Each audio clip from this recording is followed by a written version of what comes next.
পাচ্ছেন? আর হাদিসের মধ্যে এসেছে আউয়ালু মা খালাকাল্লাহু নূর। আউয়াল মানে কি? আউয়াল মানে হচ্ছে প্রথম, প্রথম এক।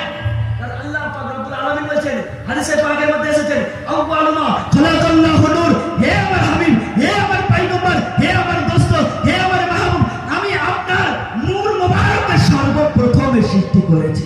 সুবহানাল্লাহ। শুধু তাই নয়, আল্লাহ বলছেন ওই নূর দ্বারা আমি আসমানকে বানিয়েছি।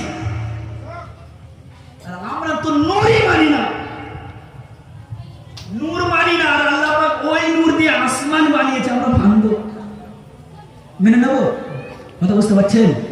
হ্যাঁ, আমরা নবীকে তো নূরই মানি না, আর যদি বলি নবীর নূর থেকে আসমান সৃষ্টি, আমরা কিভাবে মানব?